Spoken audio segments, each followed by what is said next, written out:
Selamünaleyküm. Euzubillahimineşşeytanirracim. Bismillahirrahmanirrahim. Vessalatu vesselamu ala Resulina Muhammedin seyyidil evvelin ve ahirin ve la ilahe illallah. Kâle Resulullah sallallahu aleyhi ve sellem ekter salat fi beytik yekter hayr beytik ve sellem ala men laqit ve min ümmeti tekter hasenatuk.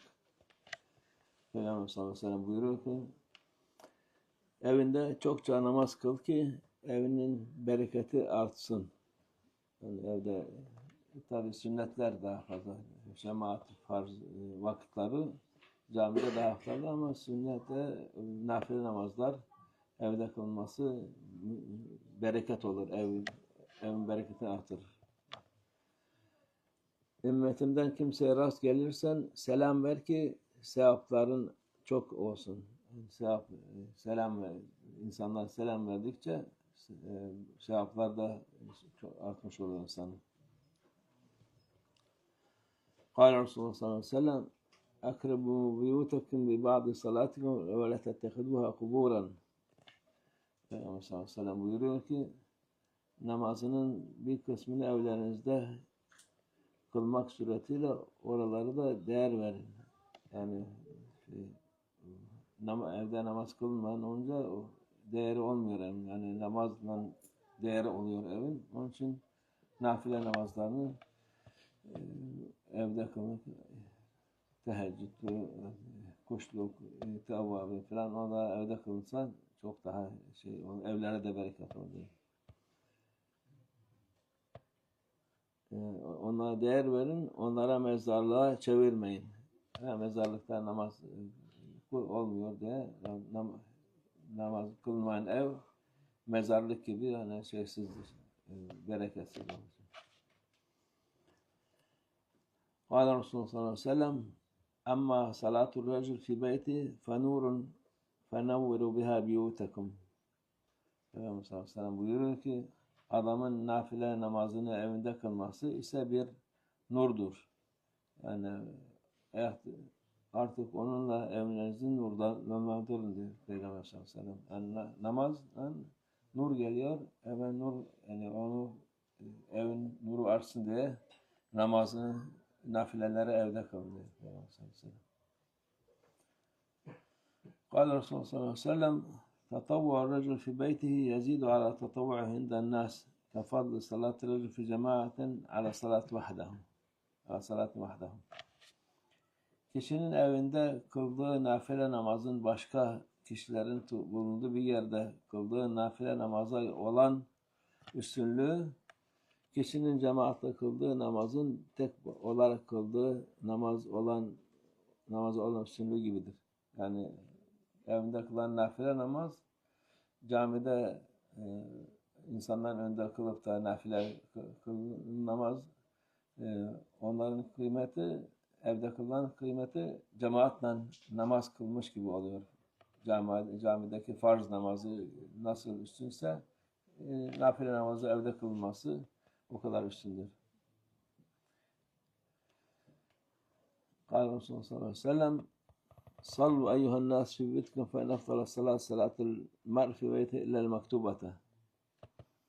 Peygamber sallallahu aleyhi ve sellem buyuruyor ki ey insanlar evlerinizde namaz kılınız. Şüphesiz ki farz namaz dışındaki namazların en üstünü kişinin evinde kıldığı namazdır. Yine bu şeydir.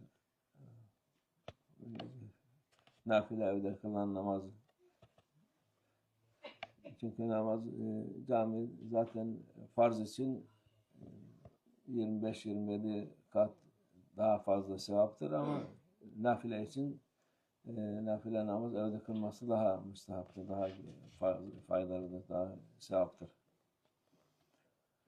Ve Resulullah sallallahu aleyhi ve sellem sallu fi beytikum ve la tettehiduha kuburan. Sallallahu aleyhi ve sellem buyuruyor ki evlerinizde nafile namazı kılın ve onları mezarlığa çevirmeyin. Yani mezarlıkta namaz kılınmaz, yapılmaz. Onun için namaz kılmayan ev mezarlık gibi sayılır. Ruhsuz, bereketsiz. قال Resulullah sallallahu aleyhi ve sellem salli fi buyutikum ve la tetruku nafil fiha. Peygamber sallallahu aleyhi ve sellem evlerinizde namaz kılın ve onlarda nafile namaz kılmayı bırakmayın. Nafile namaz her türlü namaz ister gece namazı, gündüz namazı, abdest namazı hepsi nafiledir bunlar. Nafile namaz. قال Resulullah sallallahu aleyhi ve sellem صلوا في بيوتكم ولا تتخذوها قبورا ولا تتخذوا بيتي عيدا وصلوا علي وسلموا فإن صلاتكم تبلغني حيث ما كنتم. Sana buyuruyor ki evlerinizden nafile namaz kılın ve onları mezarlığa çevirmeyin. Yine evleriniz namazsız olursa mezarlığa benzer. Benim mezarımı bayram yeri edinmeyin. Yani bu Peygamber sallallahu aleyhi ve sellem mezarını, kabr-i şerifini oraya hürmetle ziyaret edilir. Bayram gibi davul zurna filan olmaz. Orada hürmetle ziyaret edilir. Makam karşısında durulup okunur. Durabilirse duramazsa geçerken salat selam verip geçeriz. Onu oturup da bayram gibi bana yönelik gibi olmaz diyor. Yapmayın diyor Peygamber sallallahu aleyhi ve sellem. Oranın hürmeti var. Huşu'dan edeple ziyaret edilmesi lazım. Bana salatü selam getirin. İşte geçerken salatü selam yapacaksın. Peygamber huzurunda durunca salatü selam yapacaksın orada. Nerede olursanız olun selamınız bana ulaşır. Her taraftan dünyanın nereden okursa isterse dağın başında ister kuyunun dibinde olsun. Selam getirdin mi Peygamber sallallahu aleyhi ve sellem'e yetişir. قال Resulullah sallallahu aleyhi ve sellem as-salatu racul tatavvan haythu la yarahu nas ta'da salatu ala a'yun nas 25. Peygamber sallallahu aleyhi ve sellem gene buyuruyor ki kişinin insanların kendisini görmeyeceği bir yerde nafile namaz kılması görünen yerde kıldığı 25 namaza eşittir. Onun yani o kadar faziletlidir. قال Resulullah sallallahu aleyhi ve sellem salatu ahadikum fi beyti afdal min salati fi mescidi hada illa el-mektuba. Yani Peygamber sallallahu aleyhi ve sellem buyuruyor ki sizden biriniz farz namazı dışında evinde kıldığı namaz, mescitte kıldığı namazdan daha üstündür. قال Resulullah sallallahu aleyhi ve sellem fadlu salati racul fi beyti ala salati haythu yarahu'n nas ka fadlul mektubati ale'n nafile. Gene buyuruyor ki kişinin evinde kıldığı nafile namazın insanların gördüğü bir yerde kıldığı nafile namaza olan üstünlüğü farz namazın nafile namaza olan üstünlüğü gibidir. Yani o kadar yüksektir.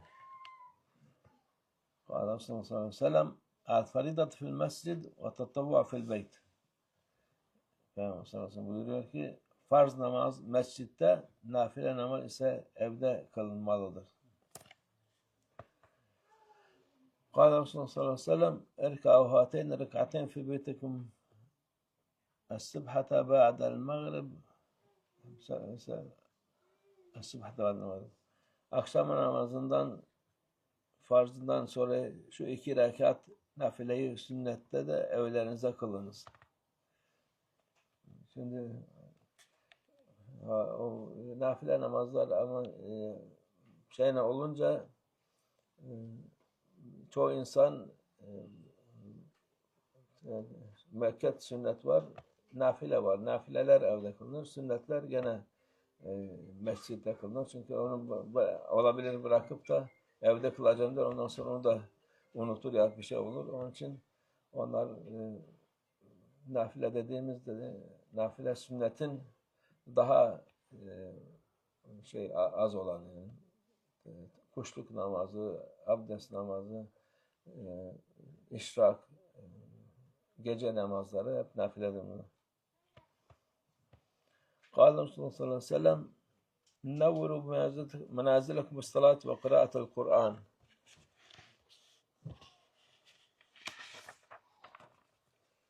Peygamber sallallahu aleyhi ve sellem buyuruyor ki evinlerinizi namaz ve Kur'an okumakla nurlandırın, süsleyin diyor Peygamber sallallahu aleyhi ve sellem.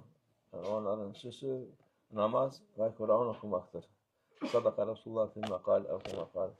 Ziyadetillah şerefin Nebi sallallahu aleyhi ve sellem ashabi kiram ve ila ruh hasayetina ahmetine khasatın ila imam halifeti gavtel halife Hacı Bahaddin Muhammed ve Yusuf Bukhari Seyyidina Abdülhalik Rızvani ve Mevlana Şeyh Şerafeddin Dağıstani مولانا شيخ عبد الله فاز دعسان ومولانا شيخ محمد ناظم عادل الحقاني وسائر سعادات والصديقين ومن حضرت وجوارهم حسين Zeyefendi Fakaya ve Hacı Mustafa Turabi cümlemiz geçmişler ruhlar için, şehit şuhadalar ruhlar için, dünya saadet için, Teala Fatiha.